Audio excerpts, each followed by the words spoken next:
today for an extreme budget grocery haul video, and today I'm going to share with you, is it still possible to eat for $10 per week? If you're new to my channel, hi, my name is Miranda. I would say late 2020, early 2021, I did a ton of these eat for $10 a week videos. I will link them all below for you. You can check them out. They're still applicable, just prices have gone up. But I used to always shop at Winco Foods, which last week I did a Winco Foods Extreme Grocery Budget Challenge.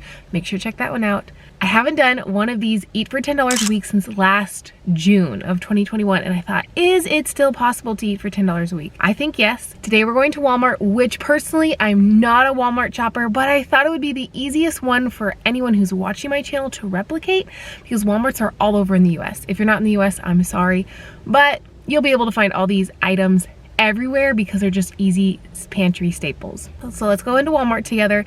I have a $20 budget for my husband and myself for the week, $10 per person. Let's see if we can still do this eat for $10 a week challenge.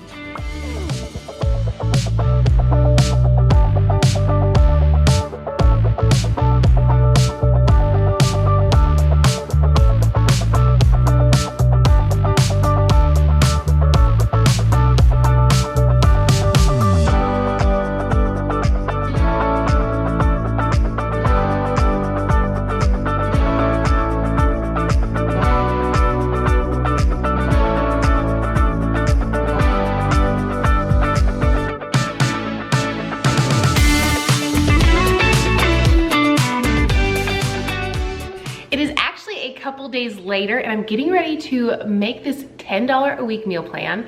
So I thought I'd show you my grocery haul really quickly. Before I do, I just want to quickly say, no, this is not the most nutritious, high protein, vegan meal plan in the world, but I did my best because really, what do you expect for $10 a week? I know personally, based on volunteering at our local food pantry, that they base their meals for $30 per week per family. So maybe this will give someone out there a really awesome idea as to how they can eat for a super tiny grocery budget. Here is my grocery haul. You saw sneak peeks of it as I was going throughout the store. I spent a total of $18.88 on the bulk of the food for the week. As I was going throughout the store, I decided to add a couple more things to my cart that are additional, that you don't need and most people have on hand, but if you don't have them and want to add them in, I spent an additional $3, but totally not necessary. I'll share those items at the end. The mustard would have added in to my total for $19.88, but again, it's not necessary, and I feel like most people have mustard in their refrigerator, but if you don't, it kind of gives you an idea. I did also purchase a couple seasonings, and I will be using a couple things from my pantry, and I'll tell you how you can get them in case you are strapped, but here is my full grocery haul.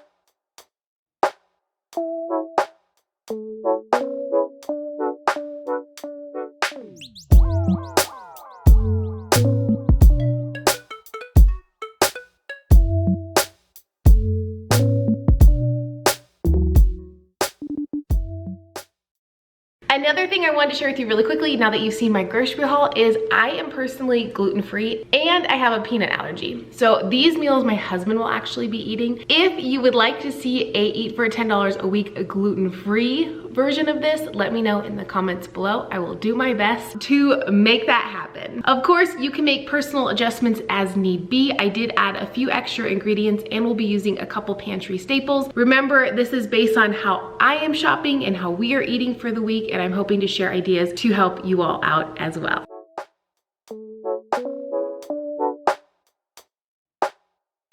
Let's start with pancakes for breakfast. Now, the reason I got flour is because, one, it's super high calorie and you can make so many things with it. You'll see throughout this video, I'm making a lot of really great homemade goodies. All the recipes will be typed in the description box below, by the way, so that way you can thoroughly enjoy this video and just kind of watch as I am making magic happen. I feel like for $10 a week, it's a lot harder to do it for one person. It's easier to do it for two. It's even way easier to do it for four, because as you continue to buy bigger sizes and you can buy things in bulk, it becomes a lot easier.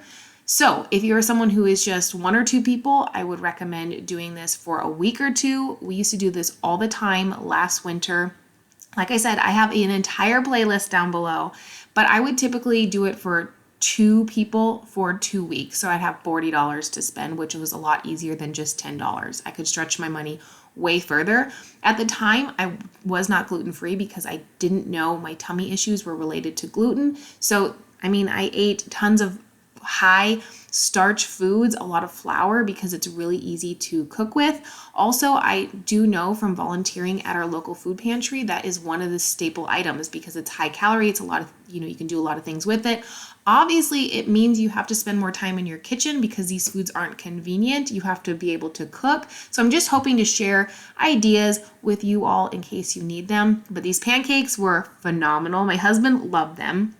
And I could make so many pancakes using 5 pounds of flour. This is also the peanut butter I picked up. I don't know if it's like quote unquote the best one, but it's got some calories in it. It will fill your belly. And what I did for him is just tell him like, hey, you can have some pancakes with some peanut butter on top. He ate more than 3 pancakes at a time. He's a big man, but I'm just sharing with you kind of what a serving would be if I were eating it.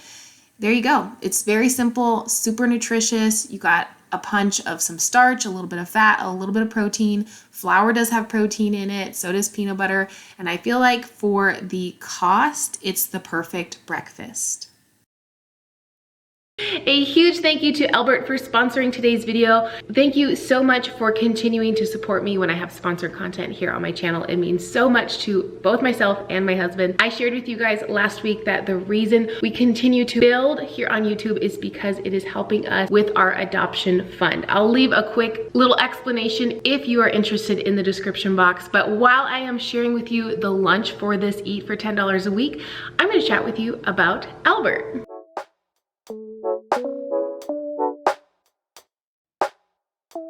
To go along with this lunch, I'm going to share with you how to be bougie on a budget. I am going to make my cousin's recipe. She has a blog. I'll link it down below.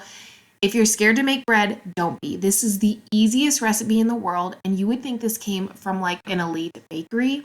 I'm not even like a great chef baker. I'm just someone who likes to dink around in my kitchen. This bread is phenomenal. You could make this for a party and people would think that you got it from an amazing bakery. Super simple, super inexpensive, incredibly budget friendly, and it's a great way to like treat yourself and feel bougie. It's amazing. So that will be linked below, but the first thing I'm doing is getting my yeast together and then of course adding all my ingredients in, and you're gonna see this beautiful bread come together. And I was able to make 6 loaves of bread with 5 pounds of flour. Of course, while I'm mixing the bread up, I want to chat with you really quickly about Albert because I am someone who's extremely passionate about helping other people getting financially free.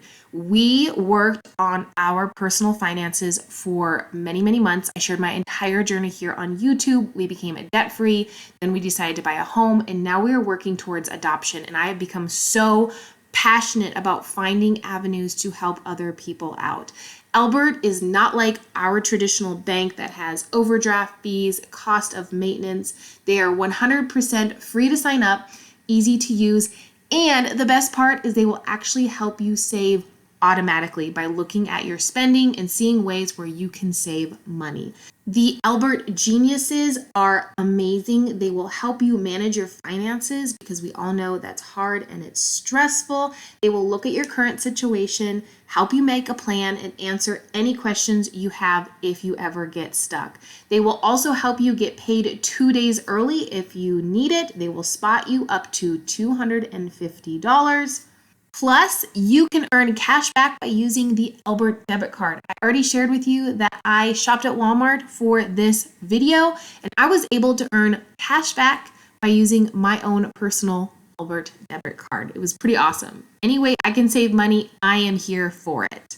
Click the link in the description box or go to albert.com/runningonplants to download the Albert app today. That's albert.com/runningonplants. For a limited time, when you open a checking account and connect a qualifying direct deposit, you'll get $150.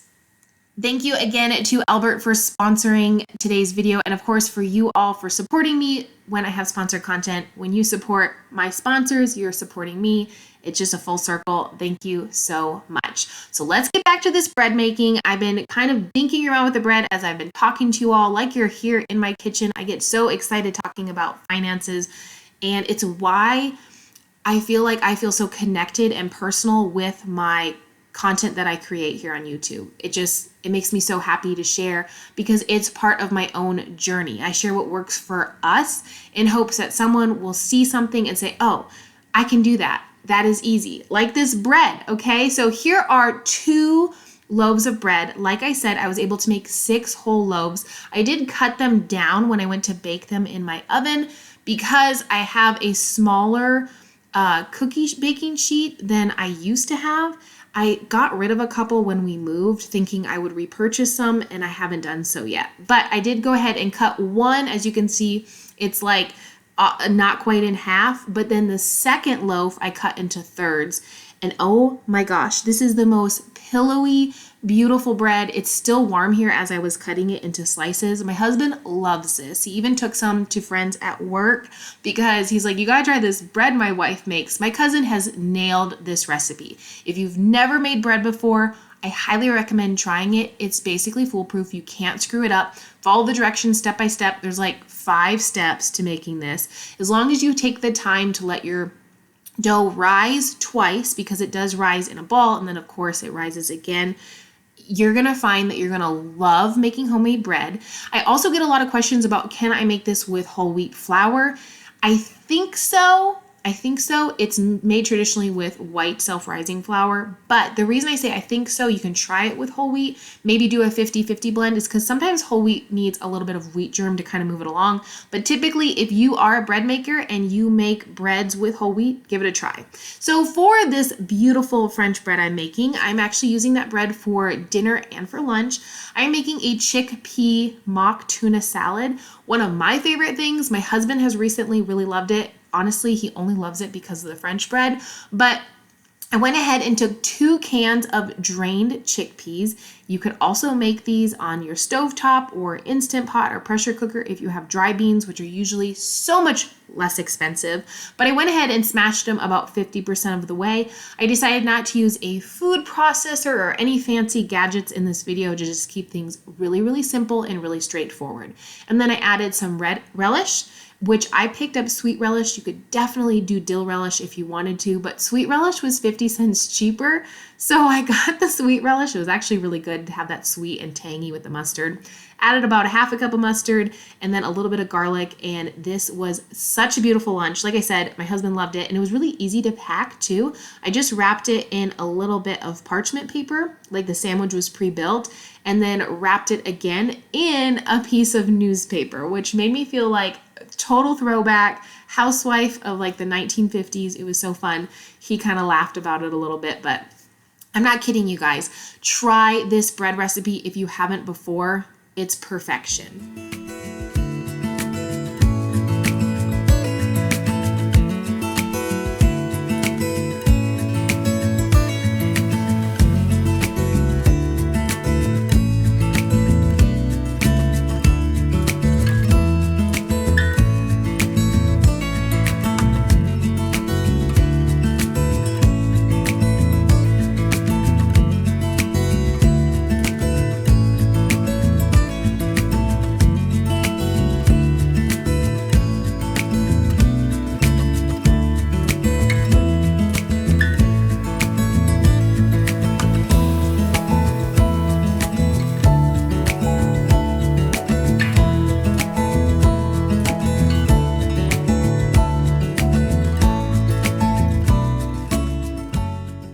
I wasn't going to leave you hanging without a snack for this meal plan. Since I said this meal plan was for my husband, I thought it would make his favorite thing in the entire world, peanut butter cookies. When I do these types of planning videos for how we eat in a week, I try to utilize ingredients over and over and over in different ways. Now, I found a peanut butter cookie recipe on Pinterest that's vegan, egg-free, but the number one ingredient was maple syrup, and maple syrup is so expensive. It's like $20 for pure maple syrup at any of our stores. I mean, you could use like the other version that's like corn syrup. I've used it before. It gets the job done. But I thought, you know what? Aquafaba is actually used in a lot of baking. So I used 2 cans of Aquafaba. I just drained it out of the chickpeas. As you saw, it was about 1.5 cups of liquid. And I added 1/2 cup of sugar, and then I added a little bit of vanilla, peanut butter, and then I added my flour. I will type the recipe, leave it down below. My husband loved these cookies. He was like, these are so good. They're not as sweet as a normal peanut butter cookie because they don't have extra sugar and brown sugar and, you know, all the sweetness, but he said they were super good. I couldn't try them. I can be around peanuts, in case you're curious. I just can't eat them. So I do know that I can be around them because my allergy is technically on the low side. So I've been around peanuts my whole life. It's fine. It's not a big deal. I just can't ingest it because I get this like cough in the back of my throat that doesn't go away. So I would highly recommend trying these out. If you were to buy dry chickpeas and then cook them in your pressure cooker or Instant Pot or even on the stove, you would get that Aquafaba and you could save it. Literally, this made so many cookies. I think it made close to 4 dozen. The dough, when it's ready, is super sticky and feels like Play-Doh. It's perfect. And if you don't have sugar on hand, it would cost you about $1 to buy some sugar for this entire, you know, kind of meal plan, if you will. Most people have it in stock in their pantry. If you don't, you could run to your local Starbucks and ask for a couple sugar packets. You could ask your neighbor, hey, can I have 1/2 cup of sugar? Or you can eliminate it altogether from any of these recipes. It's not a must-have. Maybe for the cookies, but really, you could go without it.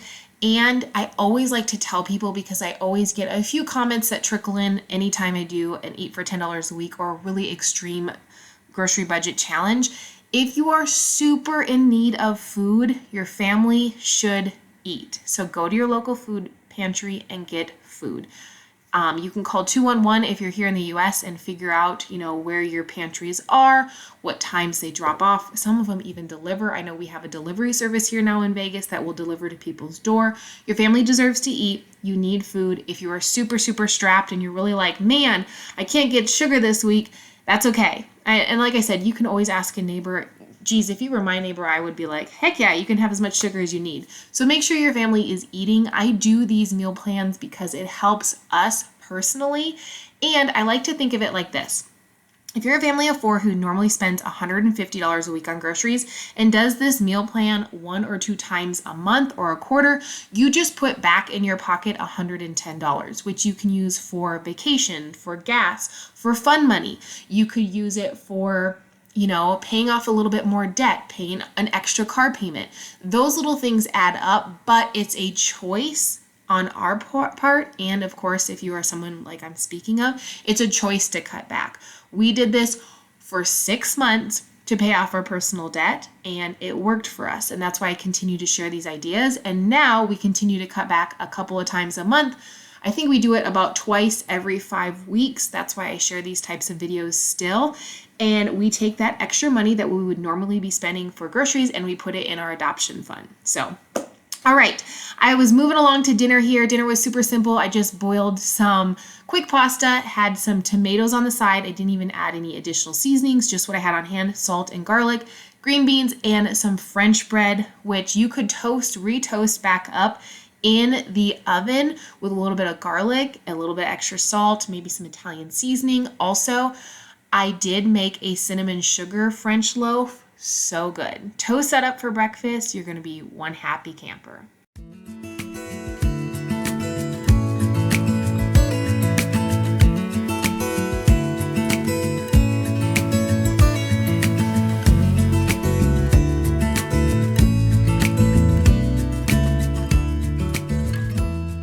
That's a wrap. That is how to eat for $10 a week. Of course, I always have to say grocery prices are different all over the world, even in the US, from state to state, from city to city. And I've noticed even in different stores, just like Walmart, in town to town. Like I've noticed different trends of different grocery prices here in my own city, just at Walmart. But hopefully this gave you some really amazing ideas. Like I said earlier, if you're a family of 4 that usually spends $150 a week on groceries, you could spend roughly $40 and put $110 back in your pocket that you could spend on something else, whether it's gas, paying down a little bit of debt, or using that money however you'd like. Doing little budget hauls like this a couple of times a quarter or even a couple of times a month puts money back into your pocket. That's what we do. That's why I continue to share these extreme grocery budget challenges here on my channel, because it helps us out and I'm hoping it helps you out as well. Have an awesome day. I will see you next Thursday in another video. Have an awesome day, friends. Bye-bye.